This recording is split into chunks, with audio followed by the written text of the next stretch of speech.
And so it's up and running. Excellent. Good, good, good, good, good. All right. Live once again. This is actually the second time today that I've been live and here on Rumble. So, yeah.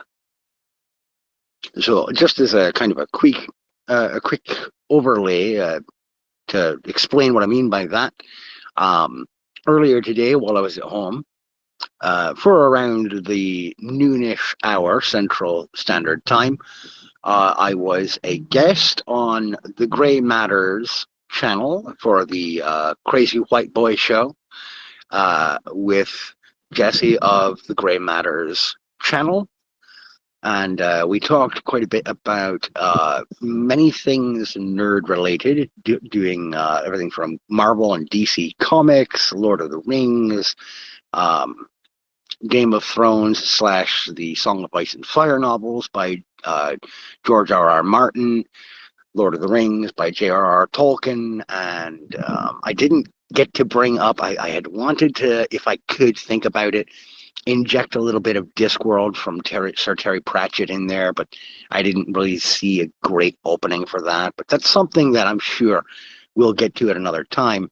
And if you're watching this later, Jesse, if you have not read the or if you haven't listened to the works of Sir Terry Pratchett in the Discworld novel series, I highly recommend you give those a listen and or read, because the tales from the disc are just fantastic satirical fantasy. You'll get a good chuckle and you'll enjoy the fantastical elements of Sir Terry's world as created over many years. He had a long and storied career as a fantasy storyteller. Some of the most just brilliant wordplay and fantastical humor that you can find anywhere throughout the works of man, hands down. Sir Terry Pratchett was a legend in the field of fantasy narrative. I doubt anyone will ever manage to accomplish precisely what he managed to in his time on this earth. And unfortunately, the good Lord decided it was his time to go, and Sir Terry accepted that and shuffled off of this mortal coil and no longer is with us. But he left behind the brilliance that is his work. To anyone who listens to this or sees this later on, if you have never read the Discworld novels, find a copy of The Color of Magic by Terry Pratchett and get started. I can't recommend them enough. But anyhow, enough of that particular hero worship fawning from my direction. Let's get into break time, story time.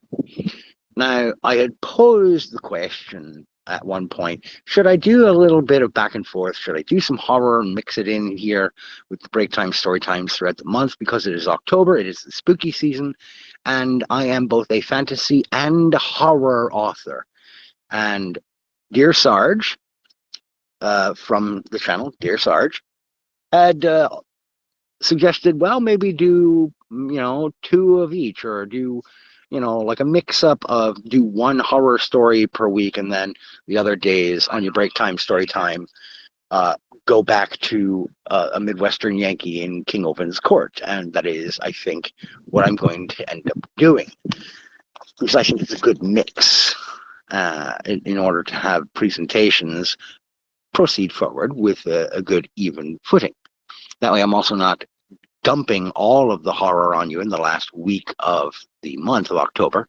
We like to stretch the unpleasantness out throughout, eh? Make sure the nerves are jangling at all times. So, ladies and gentlemen, I present to you tonight for this break time story time an Amelia City story entitled There Are More, and They Are Worse. Connor felt the heat of the velvety, succulent liquid splash over his tongue and down his throat, filling his body with strength and vigor. We got a plane overhead. Sorry about that. The man held down under his weight, and raw power twitched and writhed, spasming violently as Connor suckled the lifeblood from his throat, the vampire's mind glowing brilliantly with pure ecstasy of the hunt. Ah, the hunt was ever so much better when one had the field all to themselves. The coppery aroma of that wonderful nectar soon soured, though, as the prey inevitably released its bladder and bowels in death, going still and limp moments later. Combined with the faint aroma of wet garbage coming from the dumpster down the alley toward the street, it brought Connor back to the ugly reality of post-feeding life. He felt renewed and mighty, but even this could not cut through the putrid environments in which he stood. Nor could it eliminate the sudden and overwhelming sense of another presence in the alley with him. He turned around and found standing under a security light over the nightclub's back door a tall, narrow man in an old Western drifter's hat and black duster, a shining blade in his pale, long-fingered hand. The newcomer's face was hidden from the nose up in shadows thrown from his hat brim, but the set of his jaw, along with the weapon, told Connor that this man was not afraid. He was angry. Connor smiled at the man, wiping his mouth on one of his Armani jacket sleeves. "Oh, I'm sorry," he cooed mockingly. "Was he a friend of yours?" "He was mine to cleave, you filthy little mosquito," the newcomer said in an even, gravelly voice. It put Connor in mind of the kind of rough, grizzled cowboys in old Wild West shows from the 1940s and 50s. A brief glance at the man's feet even revealed dust-worn boots with genuine spurs. It was almost enough to make him laugh. Almost. The cowboy's precise words sank in then. Cleave and mosquito. Connor's expression of false good cheer morphed into a scowl of hostility. His fangs bared. "So, you know what I am," Connor said, taking a ready stance, flexing his fingers to let his claws out. "Are you an exemplar? I thought this city had none." "I'm no Catholic pest, nor am I what you would classically call human," said the cowboy, shifting his stance slightly, combat ready. Connor wondered if perhaps this man had a mental defect or illness. It wouldn't be surprising, after all. This city had a reputation for warping the minds of its inhabitants. "I haven't got time for this," Connor said, leaning forward in preparation to launch himself at the fool. Humans could barely keep track of his kind's movements with the naked eye, let alone match their speed. This would be over quickly. He sprang forth, his left arm sweeping in a short and lethal arc, and hit nothing at all. Instead, standing where the cowboy had been less than a second ago, Connor felt a keen pain along his cheek, accompanied by wetness dripping down the line of his jaw. He stood upright, touching his cheek and looking at his hand. His own deep scarlet, brackish blood came away from the shallow cut on his face. "Surprised, I'd wager," the gravelly voice remarked behind him. Connor wheeled about, finding the cowboy standing where he had been before, right next to the dead man. His stance was relaxed, a thick drop of blood dribbling down off of his wicked knife. "How?" Connor stammered. The cowboy eased back the left side of his duster, hand on his hip, and twirled the knife around one finger like a gunslinger with his revolver. His mouth stretched out in a predatory grin, his own teeth sharp-looking but not quite fang-like. "With a flick and a few steps," the cowboy said. "What's your name, vampire?" He stopped his knife with a downward stabbing grip, yet otherwise remained aloof, loose. Connor wiped his cheek on his suit, trying to regain his composure. "Connor Laughlin," Connor said. "My clan is the Fainish of Boston." "Boston? You're half a country away from home, friend," the cowboy said, pointing his knife tip at Connor. "What are you doing out this way, hmm? Let me guess. Supplies getting cramped with competition back home, and you came out to the Midwest looking for new hunting grounds. Amelia City seemed as good a place as any, right?" Connor spun around to run, but when he'd gotten only 3 lunging steps toward the street, a booted foot came rocketing out of the darkness, crashing into his face with such force that he saw the world loop-a-loop 4 times before finishing up on the alley floor, still a good 10 feet from the street. His speed, combined with the force of the blow, had made him shoot forward like an acrobat defying physics, cartwheeling backward while still flying forward. He had never met any creature that could put him on the defensive so quickly. This man, whatever he was, Connor knew could not be human. He had been hunted by dozens of exemplars over the years, and he had slaughtered them all. He had squared off against 7 werewolves in one-on-one confrontations, and slain 5 of them, escaping the other 2 with even damages dealt to both sides. This cowboy thing was something else entirely. Now, said the cowboy, his spurs clanging as he came up a few steps closer to Connor, who picked himself up quickly.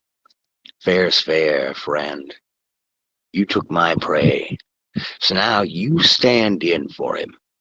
Hell, it'll be more interesting this way. At least you can put up a fight." "Who are you?" Connor asked, taking a long, measured step backward, edging toward the street. "Well, that's good of you to ask," the cowboy said. He took a grand bow, whirling his knife hand in a tuck toward his stomach. "I am the stranger named Roderick, he of the blade." He rose up once more, twirling the knife again. "And this city belongs to my master. Haven't you noticed that there's no other vampires in this county? That there's no werewolves? I'm sure you've been told by your contemporaries to avoid Amelia County, particularly the city itself." Connor didn't want to stick around for any more of this creature's speech, and running away was clearly not going to be an option in his current state. He rolled backward and flipped up to his feet, ever agile, and stood with his legs set wide apart, arms billowed out to his sides, hands flexing out. "You seem to know plenty about my kind, Roderick," Connor said with a sneer of his own. "But did you know we have a higher power at our disposal? A greater level?" He began to feel his inner power answer to a silent call. "We call it unleashing the crimson, mortal, and now you shall see it." Energy surged through Connor, filling him with even more strength and menace than before. His eyes flooded with darkness, turning black as night, his flesh giving off a heavy scent of sulfur. His claws lengthened, narrowed into sharper edges, fangs protruding even further than before. His expensive suit tore in the back, as leathery bat wings burst from his back, and he roared like a beast. Yet the stranger remained utterly still, only his smirk disappearing by degrees. "Impressive," the stranger remarked. Connor dashed to one side of the alley, disappearing into the shadows. The world faded into grayscale vision for him, his physical body suspended in the darkness itself, part of the shadows as he moved unseen around to the stranger's side. What sort of order are these strangers, Connor thought, coiling himself to strike as the other man spun about, knife held aloft, trying to ready himself for Connor's attack. Finally, Connor struck, unable to maintain his cover much longer. The shadow walking technique was useful but taxing. Still, it paid dividends as Connor leapt silently from the darkness, hammering the stranger with a powerful cross punch to the jaw that sent the man spiraling against the opposite alley wall with a grunt, his face visible in the brief gleam of light thrown by a street lamp near the mouth of the alley. The cowboy was younger than his voice let on, and quite handsome. It's a shame he has to die, Connor thought, his wings fluttering. Yet Roderick springboarded right off of his contact with the wall, lunging at Connor with a sloppy haymaker, which the vampire easily leaned out of the way of, popping one foot out in a stop kick to Roderick's gut. The stranger whoofed air, doubling over, and Connor pressed his opening, grabbing him by the weapon hand wrist and throat. He drove Roderick back against the wall, and Connor's inner beast howled with triumph as the fool turned his head aside, exposing his throat. Connor struck, as was natural for his kind, biting deep at the vein. No sooner had the blood begun to flow, however, than Connor's own mouth filled with white-hot agony, as if he had poured molten metal down his gullet. He shrieked and flailed away, smoke steaming from his mouth. When he was almost against the wall opposite from Roderick, he looked up at the stranger and saw the man's eyes gleaming at him, head partially turned aside still. What dribbled down his own exposed neck looked like motor oil. "Oh, I should have warned you. Me and mine don't make for fine dining," Roderick quipped. Connor turned and sped away, sprinting out into the benighted city. Amelia City teemed with life, so much of it easy prey, meals in a various range of economic condition. One of the homeless variety yelped upon seeing Connor, and a gaggle of young ladies coming down the sidewalk from the downtown area added to this noise by screaming and cursing at the sight of him. Connor ignored these, running along until his wings began beating, slowly but surely lifting him off the ground. "Oh, no, you don't, bastard!" Roderick growled right behind him. Connor risked a quick look back, just in time to watch the stranger leap through the air, knife sheathed on his hip, and come down in an arc to land heavily on his back, sending both of them crashing back into the street. They tumbled together for several yards, each man taking quick punches at the other, with Roderick proving the far more skilled melee fighter. Every blow that Connor threw was either blocked by an elbow or dodged by less than an inch, while the stranger effortlessly jabbed at him with ruthless accuracy. The punches weren't very forceful at this body-to-body range, but they added up. When they came to a halt, Connor on top, the vampire heard the shriek of tires on concrete as a pickup truck skidded to a stop inches away, its engine whining. Connor coughed, gagging on diesel fumes, but he had enough presence of mind to bury his claws in Roderick's shoulders and lift him up, pivoting on his heels to throw the stranger through the glass storefront of a convenience store with a satisfying crash of glass and screams from humans within. Connor shook the brackish blood from his claws, which had begun to deteriorate, coated in that fluid. Whatever these strangers were, they were clearly monsters like him. They looked human, sure, but so did vampires and werewolves most of the time. He had to make a decision here, choosing between taking flight to escape or pursuing his enemy inside where he had thrown him. Connor leaped through the broken window, baring his fangs and snarling at the scurrying humans inside. Roderick was extricating himself slowly from a set of shelves, and the clerk was reaching under the counter for a weapon. Connor locked eyes with the man, using his hypnotic vampiric power of command, eyes glowing red. He held out his hands. "To me," he growled. The clerk nodded, standing up and tossing Connor a 12-gauge shotgun, which he deftly caught. Roderick was on his feet as Connor, letting his long tongue loll out over his lower lip, held the weapon at hip level. "Game over," he said, firing the gun. Scattershot ripped into Roderick's belly and chest, shredding his torso and throwing him backward to land in a crumpled heap 6 feet back. The stench of gunpowder and rotted meat coming from the stranger filled Connor's nostrils. He stood panting, dropping the gun and stumbling over toward the clerk, adrenaline starting already to decline. He grabbed the still hypnotized man and bit into his throat, free for once to feed without the need for subterfuge and subtlety. He immediately began to feel restored as he imbibed, his cheek still burning from the stranger's blade. Nothing could have prepared him for what came next. A hand grabbed one of his wings from behind, pulling it taut, and an unspeakable agony blasted through him as a blade carved right through the bone which protruded from his flesh, tearing the wing clean off. Connor howled, releasing his victim, leaping back outside through the open front of the store. He bounced off of a car parked right outside, wheeling to face the stranger. Roderick looked unharmed, blade in one hand, severed wing in the other, as he stalked out through the broken window onto the sidewalk. His expression was one of stern malice, jaw set, blue bombardier's eyes shining in the moonlight as he dropped the wing uselessly to the sidewalk. There was no sign of damage whatsoever on him, not even tears in his coat or deerskin shirt. "That's not possible," Connor groaned. "I shot you."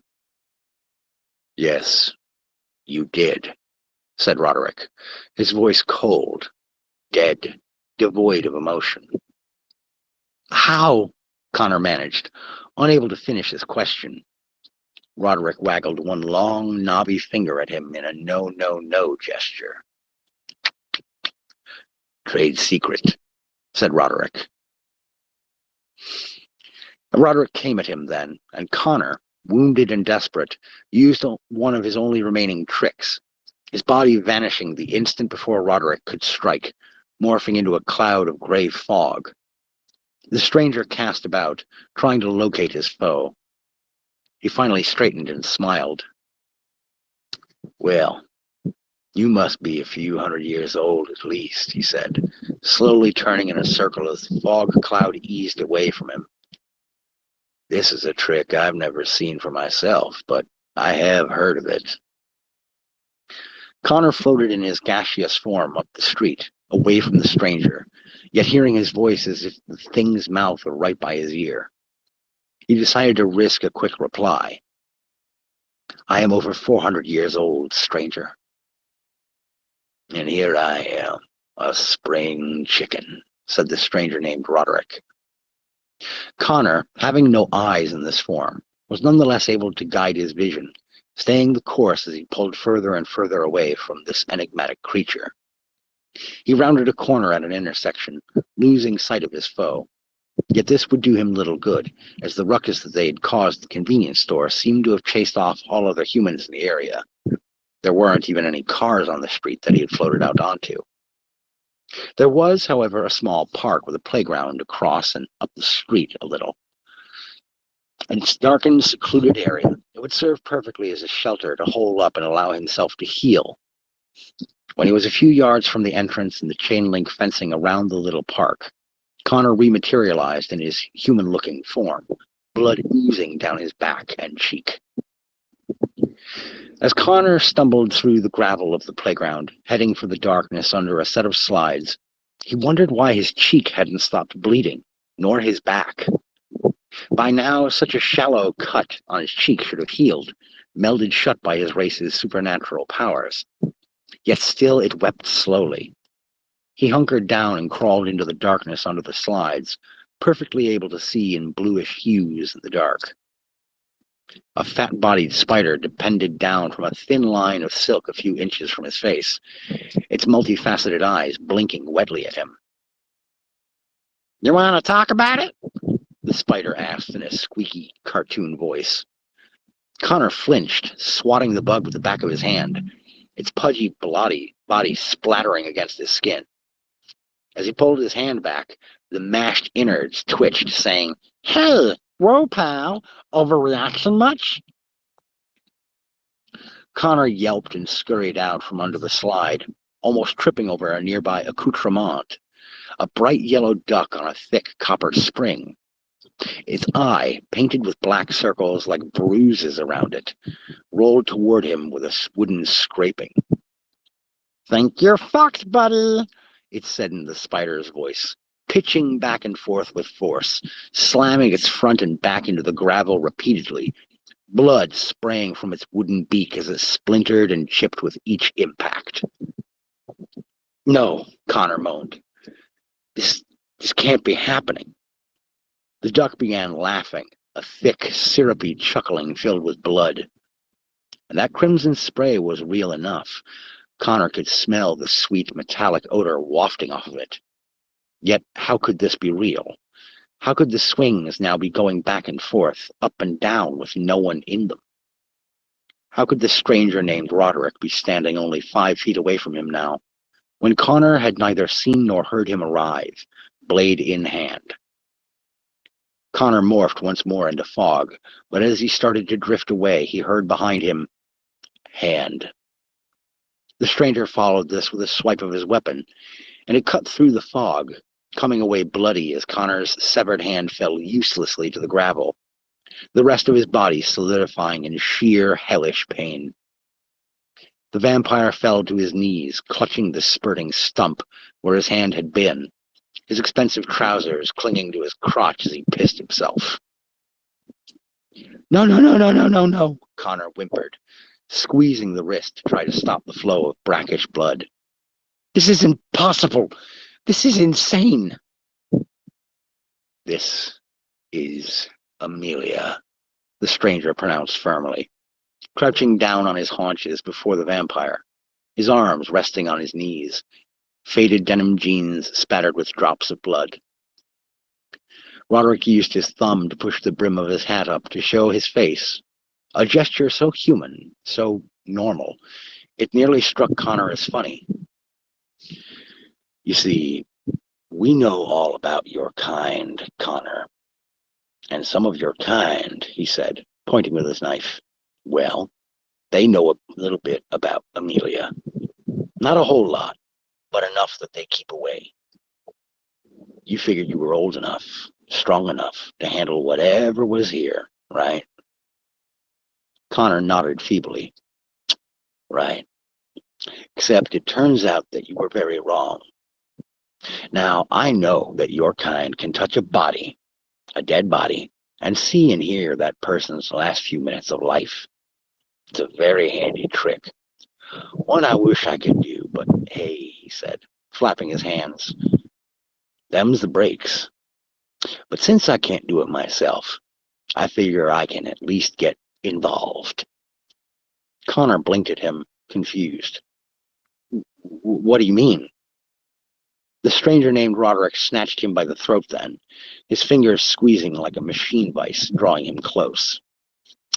"I mean, for whoever is listening when this body is found, I am the stranger named Roderick, he of the blade. I am the youngest and newest of my kind. There are more," he said, ramming his knife into Connor's chest. The vampire's heart burst as the tip plunged inside, yet he survived long enough to hear, "And they are worse."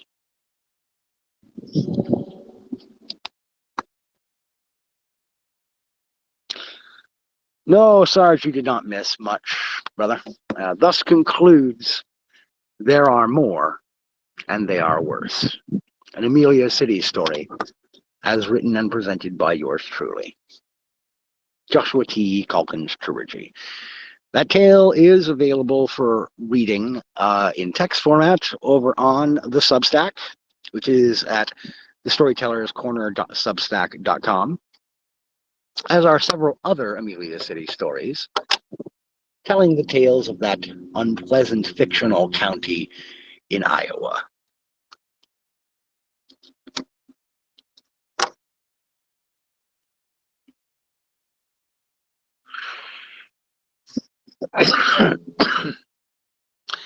My goodness, I've got about 5 or 6 more minutes. That was actually a perfect length story for a break time story time. I'm quite glad that worked out. Come on. Okay. Sorry about that. Just checking out notifications that popped up. But there we go. The first of several, actually not the first, that would be technically, I guess, the second Amelia City spooky season presentation here on the Break Time Story Time. Because the other night I had presented peers is a sort of subjective term, which was another Amelia City story featuring Quoth.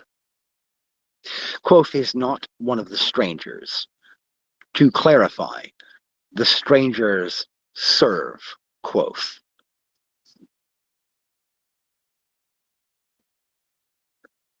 Whom they refer to as their master, as Lord Quoth, as the bird. They have plenty of nicknames for him, though most they would not dare to utter in his presence if they want to survive to the next day of their uncertain existence.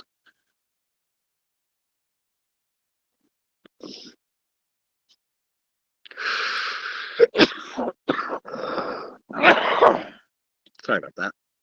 But no, Sarge, you weren't late, and I thank you for popping in. It's always good to have a friendly face, because this is not very friendly.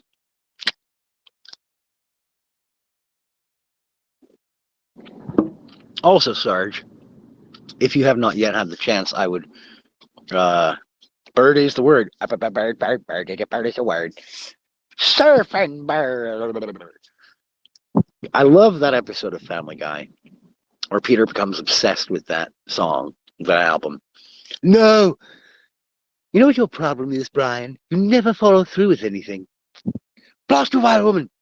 Well, gotta love Stewie. But, anywho.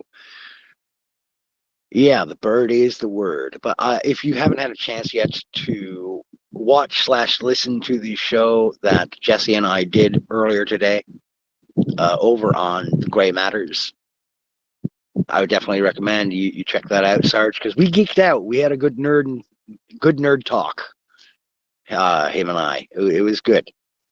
Didn't get to everything that I had hoped to. I wanted to find a way to shove in Discworld and maybe the Thomas Covenant novels. Hey.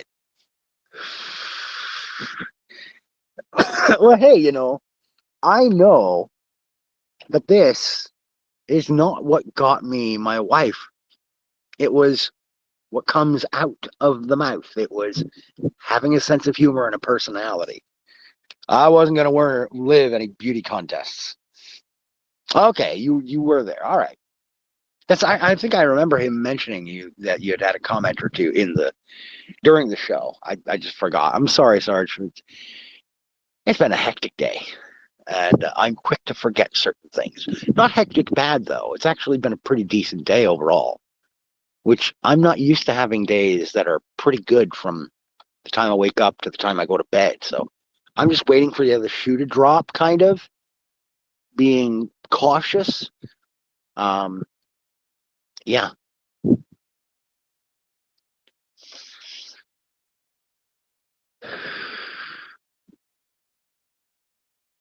Yeah, they always do. Oh, that's right. That was the episode with Jesus. That's right. I forgot about that. That was the back end of that episode. It's kind of like, look, we all kind of knew going into that show that Seth MacFarlane leaned in that direction sociopolitically, but that one and in terms of any discussion centered around religion, his views on that were already pretty well known. But it wasn't, up until that point, it wasn't, how to put it, it wasn't so obvious that it made anybody uncomfortable or kind of want to tune out, I don't think. Prior to that, it was just always kind of a given that, yeah, Brian is kind of a stand-in for many of Seth MacFarlane's actually held worldviews, and that he uses Peter Griffin as kind of a dopey middle American foil to stand for certain character traits and sensibilities that MacFarlane likes to poke fun at, but that he can see some redeemable qualities or virtues within. As a visual storyteller, I can empathize with his wanting to be a little bit more empathetic to presenting various perspectives in that way. But as the show went on, his leanings became more and more obvious.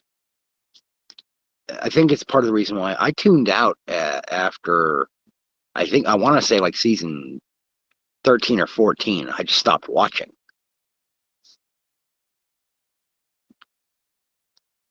But the same thing can happen for any kind of long-running program, whether it be live action or animation. The longer the show goes on, the more likely you are to see a definitive shift in how overt the messaging is in the programming from the showrunner, director, or principal writing crew from that show. It's going to bleed through. There's almost no helping that. And particularly in the current day and age, the current environment, I'd say for the last 10 to 15 years, in Hollywood, the writers no longer go out of their way to try and separate their personal ideological issues and pet peeves from the fictional material they're creating or presenting. There's almost no barrier anymore between the two.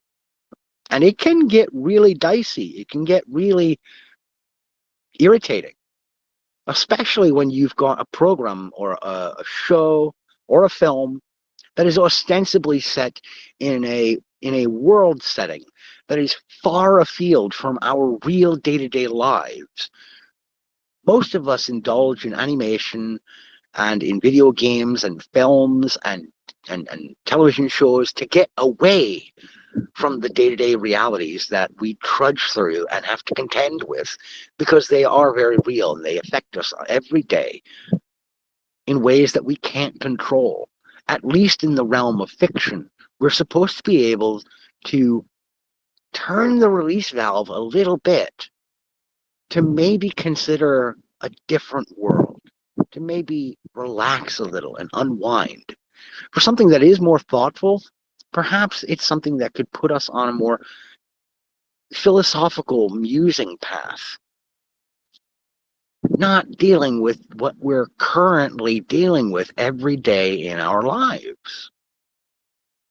I wasn't certain I was going to do a break time story time tonight, given,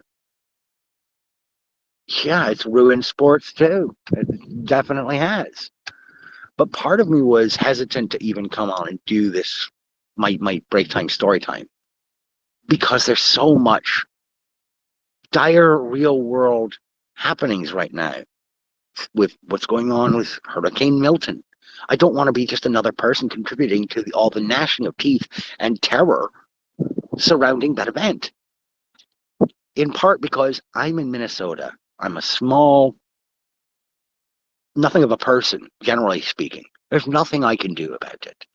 There's not I can do to help right now. There's not anyone can do to help right now as an individual person. And I don't want my head to stew in that, and I don't want everyone's head to stew in that. Because for so many of us, there's nothing we can do right now but wait and pray.